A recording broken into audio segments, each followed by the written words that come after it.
pentingnya identitas lokal. Kita harus merawat identitas lokal. DPD dalam hal ini harus sedikit ditentang. Sebabnya saya sendiri mencintai Indonesia.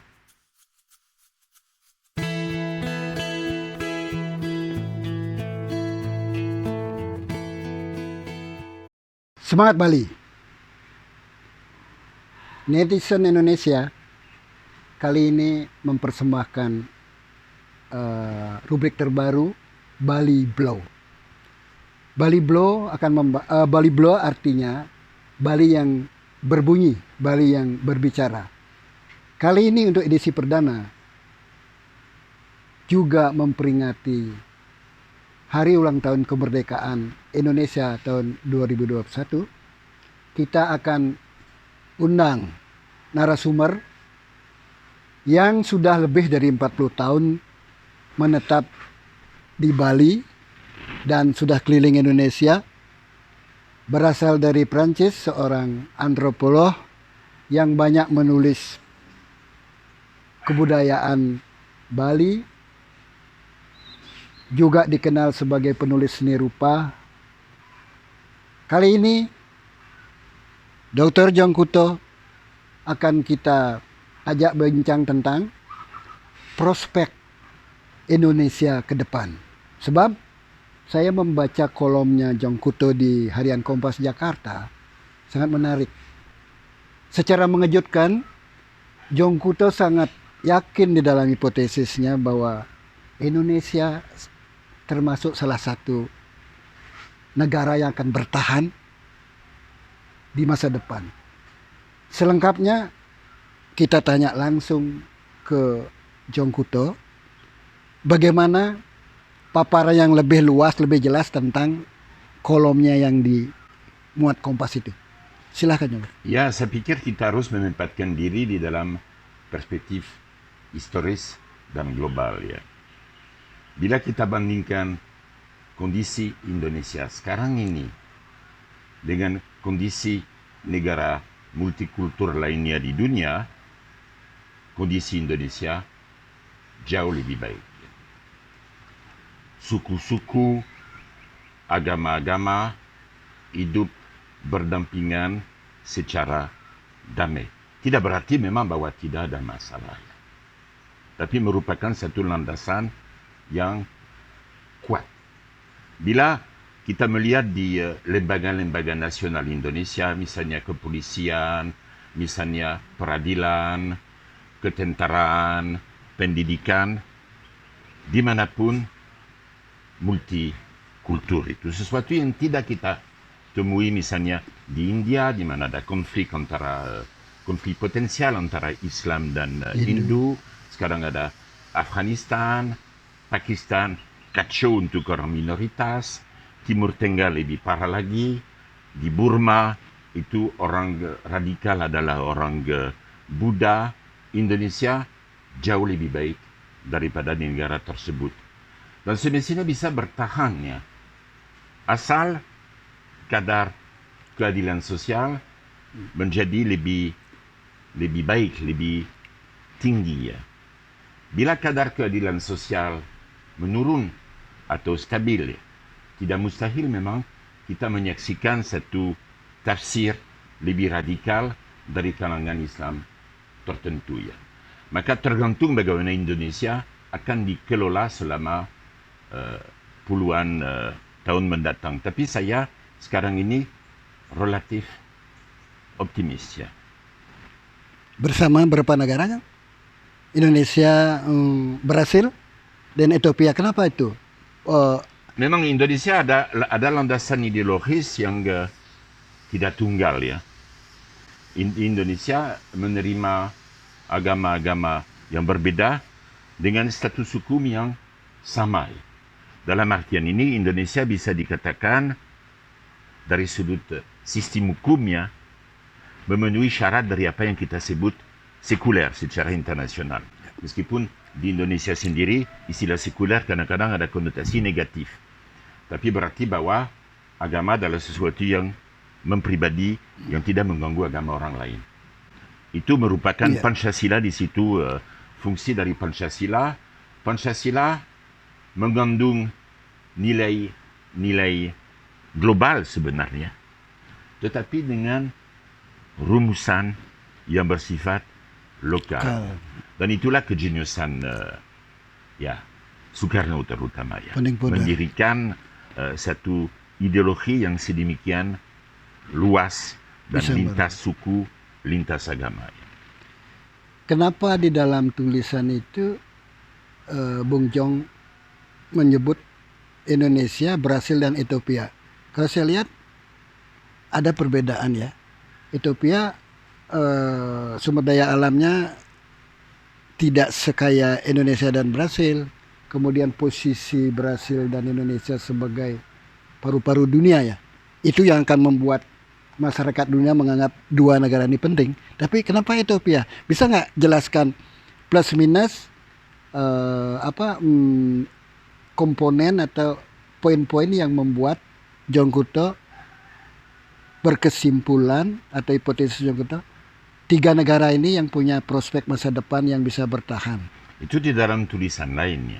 Iya, artinya. Di mana saya membicarakan jauh ke depan. Seandainya ada perang nuklir ya, yang akan tetap itu bertahan cuma segelintir negara ya. Jelas secara secara geopolitik ya, posisi Indonesia lebih baik daripada negara manapun ya. Artinya berada di luar pertarungan yang bersifat internasional. Ya. Indonesia ya. Apalagi Indonesia relatif dilindungi oleh lautan ya. Kalau kita bandingkan dengan Ethiopia, Ethiopia berada di bagian timur Afrika, meskipun juga punya satu peradaban yang cukup tua ya. Tapi di situ ada pertemuan antara Islam relatif radikal, itu kekristenan yang muncul di dalam bentuk Protestan yang baru, artinya macam-macam problem yang kita saksikan di Tigrea sekarang ini ya. Maka Indonesia jauh lebih baik. Adapun Brazil, negara besar, tidak ada tandingan di Amerika Latin, artinya cukup aman menurut saya. Oke, pemirsa, tadi Pak Jongkuto kembali menjelaskan dari beberapa tulisannya tentang prospek negara-negara yang akan bertahan di dunia ini seandainya sampai terjadi perang nuklir. Jong menyebut 3 negara, Brasil, Indonesia, dan Ethiopia. Kemudian kita kembali ke Bali. Langsung bagaimana posisi Bali terhadap Indonesia kemudian dunia. Sebab Jong pernah bilang Indonesia itu tanpa Bali itu sulit saya bayangkan. Maksudnya apa itu? Ya, karena secara simbolis ya, yang baru saya katakan ketika saya berbicara tentang Pancasila ya, itu Bali menjadi contoh konkret itu dari multikultur Indonesia ya. Dari tempat yang ditempati oleh minoritas di bangsa yang besar ini ya. Di mata dunia ya, Bali dan Indonesia itu terkait satu sama lain secara tak terpisahkan. Ya. Tapi di dalam perkembangannya Jong, terutama euforia reformasi ini, suara-suara yang dulu tidak kedengaran, tanda petik anasir-anasir radikal Bali itu, fundamentalis Bali itu sungguhnya mulai muncul. Itu mengkhawatirkan bagi saya yang berpikir nasionalisme. Ya, saya cukup setuju dengan Anda. Itu ada risiko memang muncul satu wacana radikal di mana agama ditumpangi untuk mengungkap itu masalah sosial. Ada risiko memang juga di Bali. Sekarang ini saya sama sekali tidak setuju dengan menyaksikan bagaimana agama masuk di dalam wacana politik Bali melalui PADI? Melalui DPD ya, DPD. Oh, Dewan Perwakilan Daerah. Ya. Iya, saya kira itu menjadi tren internasional, saya kira kembali ke Puritan ya. Ya, karena memang kita menyaksikan di Indonesia, dan bukan hanya di Indonesia, di banyak negara yang dulu disebut berkembang ya, itu munculnya agama. Ya. Dulu orang buta huruf ya, 30-40 tahun yang lalu. Orang cuma mengenal agama melalui pemuka agama. Sekarang orang mengakses agama secara langsung. Maka mereka mulai bebas terhadap pendapat-pendapat dari ulama atau dari orang tua zaman dulu. Mereka bikin tafsir sendiri ya. Maka mereka cenderung membaca masalah sosial dengan kacamata agama ya. Untuk menanggulangi itu, menurut saya peran pendidikan sangat penting. Pertama, pemerintah Indonesia dan pemerintah Bali menyaksikan risiko yang ada di situ. Dan dengan menyadarinya, mengambil tindakan di dalam bidang pendidikan agar menanggulangi ini ya. Tanpa munculnya konflik. Ya. Karena masalah sosial tidak boleh diungkap melalui agama. Ada risiko mengkacaukan banyak negara di dunia. Jangan di Indonesia kita terjebak oleh itu. Ya. Itu pendapat pribadi saya. Ya. Tapi di sisi lain saya lihat pendidikan, lalu lintas pengetahuan, keterbukaan reformasi. Dulu saya baca referensi bagaimana akulturasi budaya Cina, budaya Arab masuk aman-aman saja dulu. Tapi belakangan mulai saya tangkap suara-suara keresahan dari kelompok-kelompok menurut saya yang dipengaruhi oleh politik identitas di beberapa daerah. Mereka risau terhadap serbuan pendatang yang makin banyak. Bahkan ada teman yang ngasih data di suatu desa atau RT di Denpasar sudah banyak persentase penduduk pendatang lebih banyak dari itu, meresahkan mereka. Mestinya kan pemerintah daerah menyadari ini dan menyiapkan solusinya kan. Ya, kebesaran Bali dan kebesaran mungkin Indonesia pada umumnya dulu ya. Bali, Jawa, konsep the other ya, yang lain, itu tidak begitu pentingnya. Pendatang yang dulu bermukim di Bali ya, pada waktu belum ada pendatang ya, setelah meninggal langsung jadi leluhur ya. Apakah pendatang dari Islam, pendatang Cina, pendatang Eropa, meninggal di sini, ya akhirnya arwahnya di atas gunung ya. Artinya itu penerimaan yang tidak ada di spontannya. Kelianan tidak ditekankan. Tapi sekarang ada mutasi demografis, ada goncangan struktural, ada urbanisasi. Itu memang mengubah cara orang mempersepsikan dunia. Dan di situ memang ada risiko. Maka itulah memang penting adanya perangkat ideologis untuk menanggulangi itu. Itulah sebabnya tadi saya berbicara tentang peran Pancasila, tentang kesadaran pendiri bangsa ini, Soekarno dan sebagainya. Itu yang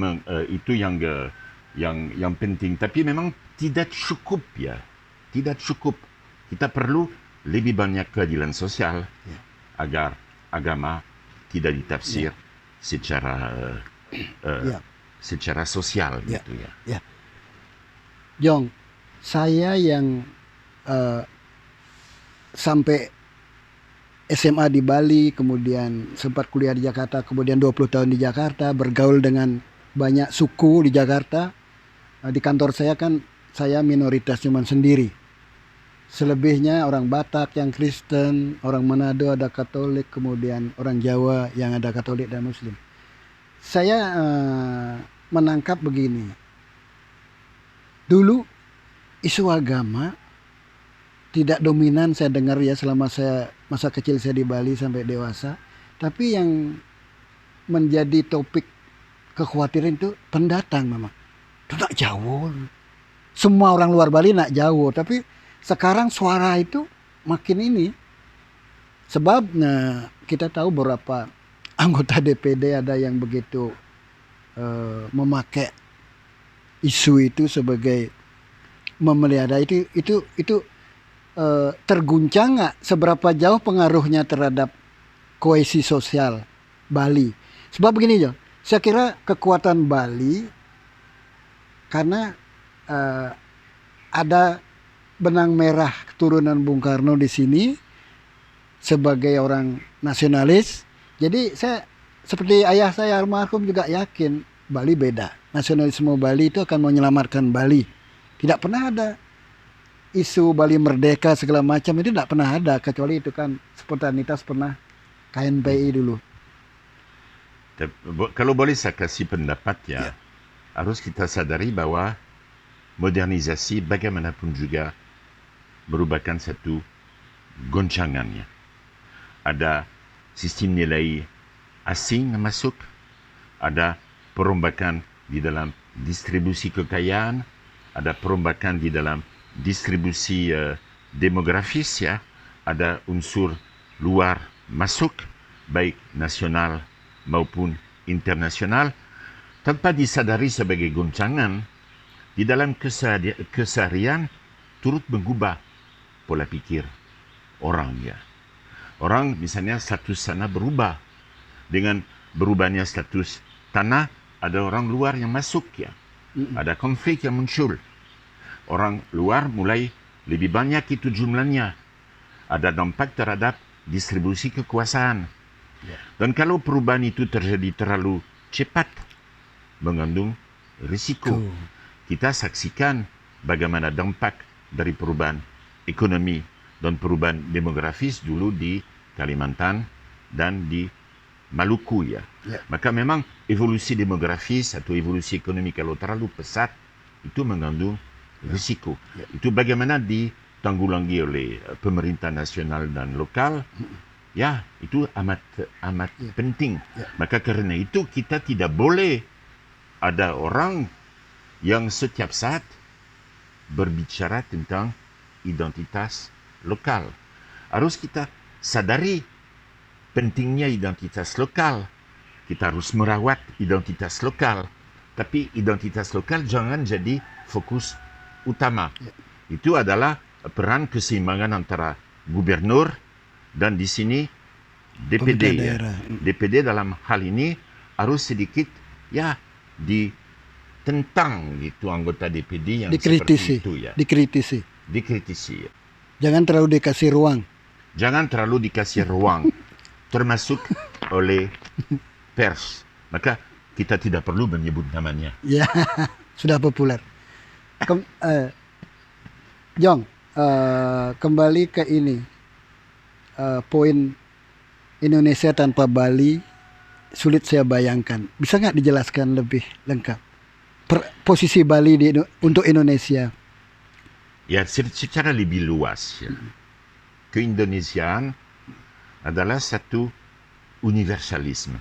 Mungkin itulah sebabnya saya sendiri mencintai Indonesia. Karena apa yang dianggan-anggankan di Indonesia, artinya kebersamaan, itu adalah nilai yang juga saya anut sejak kecil di negeri asal saya ya. Indonesia adalah membangun kebersamaannya sebisanya tanpa kekerasan. Itu Indonesia adalah PBB kecil ya. Dan di situ Bali ada tempatnya, ada keindahan di situ. Apalagi pada umumnya perumusannya ya pada umumnya positif itu ya. Seperti saya katakan tadi, perbedaan tidak ditekankan. Yang ditekankan adalah persamaan. Tetapi memang ada risiko. Ada risiko ya. Dulu yang kita saksikan di Jawa ya adalah Islam yang dijawakan. Jangan-jangan kita melihat sekarang itu Jawa yang diislamkan gitu itu yang itu evolusi variabel lokal agar tidak ada goncangan lebih makro selalu harus ditekankan. Demikian pula di Bali ya. Ya. Tapi ada wacana Bali yang ke India-Indiaan dan India masuk Bali, yoganya apanya itu kok ada begini. Kalau menurut saya, maaf kalau saya lari langsung sampai ke kesimpulannya. Kalau dahulu di Bali maaf untuk kesimpulan yang saya berikan, Mm-mm. seolah-olah kaidah agama Mm-mm. tidak penting. Seolah-olah orang Bali tidak penting merumuskan apa itu ketuhanan. Kita tahu eksis, tapi tidak dirumus secara filsafati mutlak. Masih saru-saru gremeng gitu ya. Dan itu bagus ya. Dan itu bagus, karena justru Bagi- saru-saru gremeng itu tidak menciptakan kelianan, Ya, tidak menciptakan outsider tuh outsider, kelainan. orang yang berbeda. Sekarang kita saksikan, Setelah ditata, ya, filsafat India yang masuk ya. Yang muncul dengan cara yang diajarkan mm-mm. seolah-olah jadi kebenaran ya. Artinya penyakit dari agama yang monoteistik ya, jangan-jangan masuk ke Bali ya. Supaya segi saru-saru gremeng bertahan itu saya sendiri tidak anti ya. Dan saya ingat dulu di Sukawati pernah saya saksikan Mm-mm. penutupan satu pementasan wayang. Ketika wayang bilang, Mm. dalang bilang, yang paling penting bukan leluhur. Mm. Yang paling penting bukan widi, Tapi tetapi yang paling penting adalah karma. karma. Artinya Asli. yang dia katakan yang penting bukan teori agama, tapi perbuatan Ya. kita. Perbuatan. Itu sangat-sangat penting. Itu merupakan kebijakan lokal. Dan di situ kalau boleh saya nambah, kebijakan lokal di Bali dan kebijakan lokal di Indonesia. Karena di mana keunggulan Jawa dan Bali dulu ya? Ya. Wayang. Kalau wayang berarti agama disebarluaskan secara simbolis, ya, tanpa kaidah yang kaku, tanpa kemutlakan, sebagai simbol sesuatu yang memang saru-saru gremeng, tetapi yang memungkinkan memang pergaulan yang tidak konfliktual. Ya. Dan sekarang kita beralih dari proses penurunan pengetahuan yang berdasarkan wayang ke penurunan pengetahuan yang berdasarkan buku dan kaidah-kaidah normatif. Itu mengandung Iya. risiko, kecuali kalau risiko itu ditanggulangi di Ya. sekolah. Pemirsa, tadi ada istilah saru-saru gremeng karena Jongkuto kan sudah 40 tahun lebih di Bali, itu tahu diksi-diksi Bali yang unik itu. Saru-saru gremeng itu adalah apa? Antara ada dan tiada, gray area abu-abu. Ya. Saya kira kita masih ada waktu untuk session tentang refleksi kemerdekaan ini. Jong, kenapa bertahan lebih dari 40 tahun di Bali, tidak tertarik tinggal di daerah atau kota yang juga tidak kalah menarik secara, kalau kita tahu pribadi Jong, misalnya Jogja, Solo, di mana ekspatriat biasanya juga milihnya. Ya, ada faktor pribadi, ada faktor visual ya juga ya. Dahulu pada waktu saya menginjak kaki pertama di Bali, Yang dengan ibu ya. keburukan di alam, di kota, di desa tidak ada Saat itu. saat itu. Tahun 70. Semua 70. indah secara visual. Itu 70. Ya, pertama tahun 70-an. Tidak keindahan yang luar biasa. Dan memang ada segi eksotis. Tapi bukan hanya segi eksotis. Ada keindahan objektif pada waktu Itu yang datang dengan ibu ya. Ya, ya. Ibunya seorang pelukis, Ya, ya. terkenal di Perancis. Ada juga kemudian faktor pribadi, untuk saya pentingnya. Pada waktu itu saya mulai berkenalan dengan orang Bali, orang Jawa, orang Indonesia, di mana kita jadi teman bukan karena mereka berbeda dari saya seperti turis, tetapi karena mereka sama. Artinya di mana kita sudah menjembatani perbedaan dan kita sudah jadi sama. Artinya secepat tidak lagi fokus ke eksotika, tapi fokus ke kebersamaan, perjuangan. Maka pemikiran seperti yang saya ada sekarang ini dengan Anda itu dimungkinkan karena jaringan pertemanan yang saya dapat sejak dini ya. Jadi kuncinya penerimaan masyarakat Bali termasuk cepat, sehingga membuat Bali, Jong nyaman di sini gitu. Masyarakat Bali, non Bali, orang seperti Mas Abu, orang seperti Pak Usadi, Anda sendiri, artinya Gerson, jaringan di mana kita tidak merasa berbeda, tidak merasa asing. Pemirsa, saya kira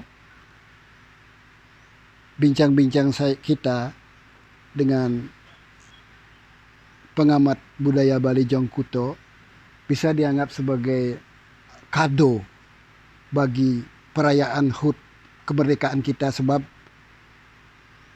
ada nuansa optimis dari perspektif orang asing yang lama di Bali dibandingkan dengan kalangan kita yang sering bicara pesimis tentang prospek Bali dan Indonesia. Saya kira ini mencerahkan.